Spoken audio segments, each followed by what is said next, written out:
Back on Get Up, statement of the night made in French by Victor Wembanyama. Game 2, Wolves, Spurs. San Antonio at home, down 1-0. First quarter, watch him influence both sides of the floor. Rudy Gobert, nope, not taking that shot. And now we're going the other way, and stay with it. Spurs up, no good. Here comes Wemby. Come on. How many times do you get a highlight on an offensive rebound for a player who wasn't in the frame? A magnet to the rim. Here's some more. Oh, that's great. Wembanyama. You can see it early. Yes, that's the mission. Get in the paint, not on the three-point line. Late in the first half here, Spurs are up by 14. Remember, Wembanyama was 0 for 8 from 3 in game 1. Deep one. Right on cue. Deep. Good call. Good call, Alan. He had 14 points in the first half last night. Spurs up 17. Watch now, Watch the catch, down. Michael. Watch the catch. And straight up.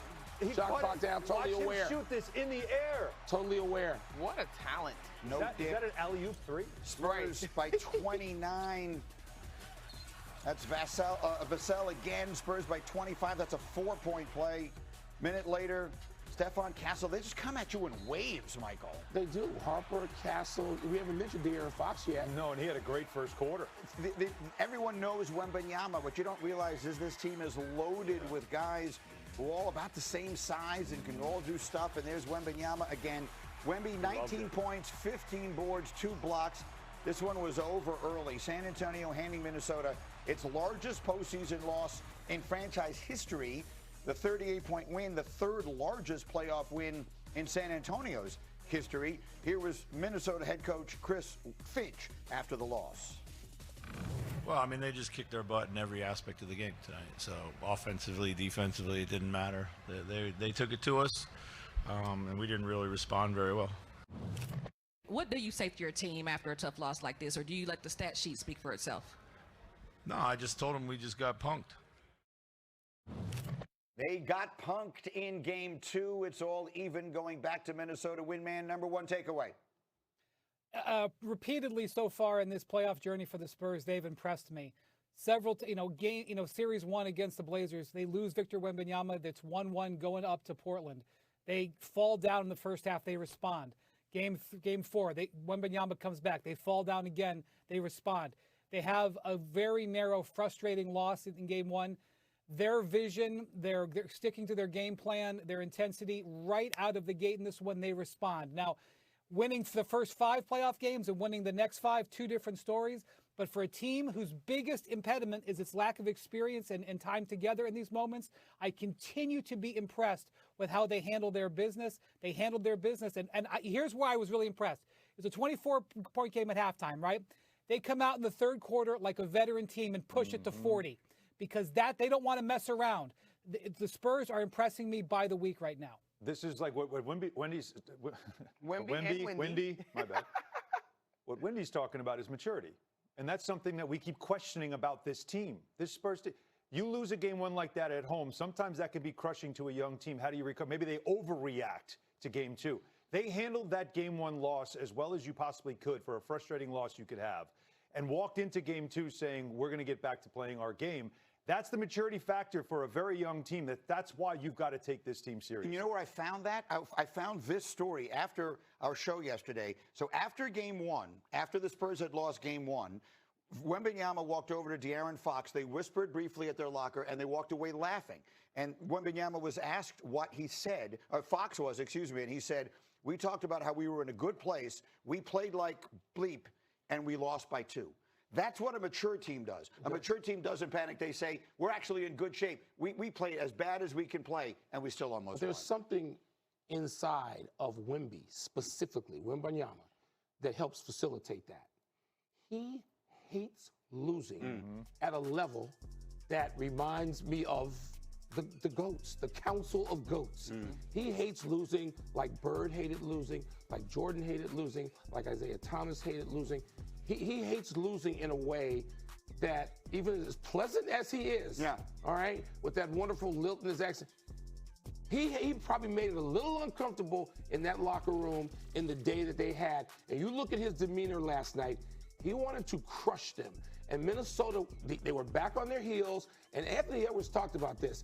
He thought, okay, we got to come in like the mature team that does not settle for the effort of game one. We got game one. Let's not come in here and have human nature dictate the terms of our performance. That's exactly what happened. But the human nature of the other dude, I was about to say. Wembanyama hates. It's like, remember when he was crying after the Olympic game, and then after they lost the game in Vegas, his first time in the Cup. That's the level of hatred of losing I'm talking about that affects that team. So you go on the road with the intention of stealing one, and the Timberwolves did that. Then they get, in their own coach's word, punked in game two. So who has the advantage in this series now headed back to Minnesota? I would give it slightly to Minnesota just because they stole a game. But to me, if this San Antonio team continues to demonstrate the maturity that we're talking about, they're looking to go and make a statement in game two, or game three, rather. Now, I do think that Minnesota should be credited for the type of grit and maturity that they have. The issue when I look at it as Minnesota is how healthy are they? What's going on with Anthony? Is he improving through this thing, or is it going to rob him of some of his bounce, which is quintessential to his game? Is Ayo Dosunmu coming back? Like the whole thing. Winman, quick final word. I'm thinking about Wilbon's Council of Goats. Yeah, me too. It's got to have, they've got to meet with fine Corinthian leather. It's so mentally difficult to play against Victor Wembanyama that you need perimeter scoring. Ayo Dosunmu came back last night, didn't look good, couldn't make an outside shot. Ant Edwards, his first 5 shots are threes. He misses those. They need scoring from their guards going forward when they go back to Minnesota. All right, much more hoops as we go, but moving forward now. And you can tell that they played off that energy. I think the biggest concern for Minnesota isn't that you lost to the Spurs. To me, it's not even the margin of victory, Michelle. It's the fact that you never fought back. And if I'm San Antonio, now I'm looking at game one as sort of an anomaly, a fluke. That doesn't represent who they are. And if you're Minnesota, you got to really bounce back in game three, because I don't know what that was last night. Yeah. I like how we're trying to characterize game one, because watching this last night, I thought, okay, game one was a learning lesson for San Antonio. That was a fact-finding mission for them, because after the game, De'Aaron Fox and Wemby were talking at their locker, and De'Aaron Fox said that everything that happened in game one was, quote, very fixable for San Antonio. It looks like he was right. And exactly. It looks like they have solved the puzzle. They did their homework, because obviously they came out with a completely different vigor in game two. And it's funny to think that we were even kind of debating yesterday whether or not this could be a sweep for San Antonio. Stop there for a second, if you may. I'm sorry. I don't want to interrupt. No, but go ahead. What is that? How did we even Did you not think about that last night, though? Like, how could we even have entertained it? I said to Nuno on the way in this morning. Yeah. We love Perk. Perk's amazing. He came in with us, and he was unbelievable. He was telling, Myron would have loved this. He was telling us a story about this piano in this hotel room he was staying at. And all of us, he was very confused by an enormous piano in a hotel room. Kendrick Perkins telling that story is just gold, right? So we love Perk. A sweep? But here's why. He said that the T-Wolves could sweep. But here's why. Because they have had an answer for everything that has ailed them so far these playoffs. They are tough. They are physical. You say they're fearless. I think they are. And they are. And I just think that we have been intoxicated by them and what we've seen. And knowing that Ant's minutes were going to increase as he is working back from that injury, I think a lot of us want to go there with him, and we want to go there with them. And it was not dismissive of San Antonio, certainly not dismissive of Wemby, but I just think we've been very impressed by the tenacity that we've seen from Minnesota so far these playoffs, which is why we entertained it. But it was foolish and a waste of time for us to even entertain it. And that's no disrespect to Perk. It's more of a tip of the cap to San Antonio. We should have factored that in more.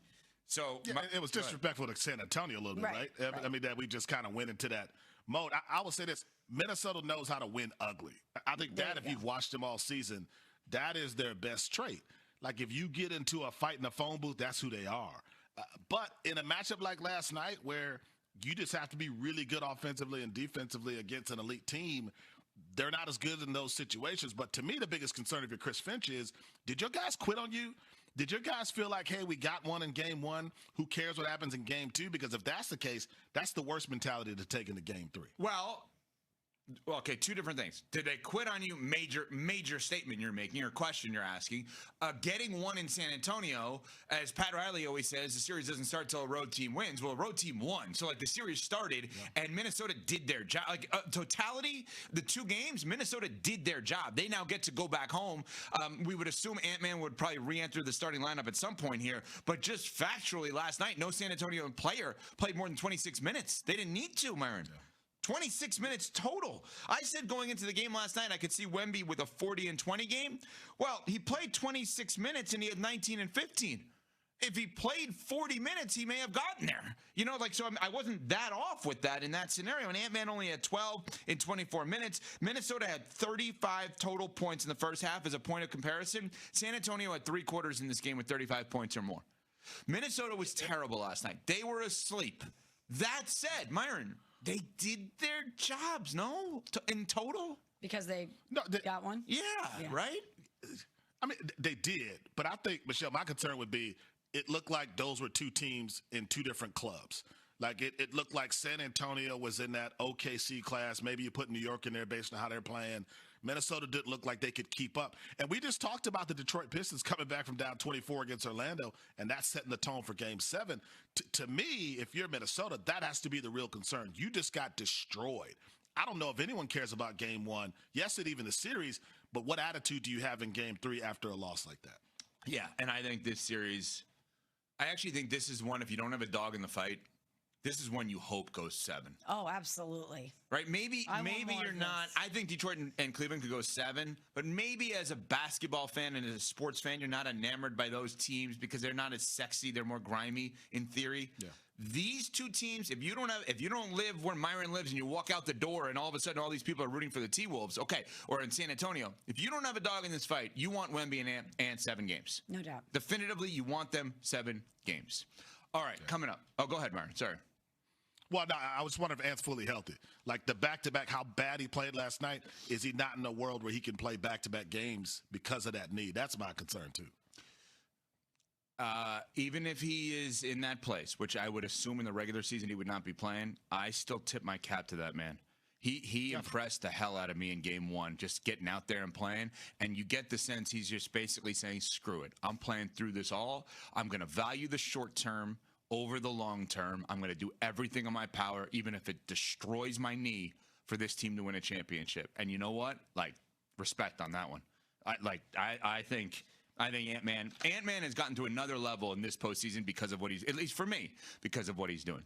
Who would have thought a Twitch stream may dictate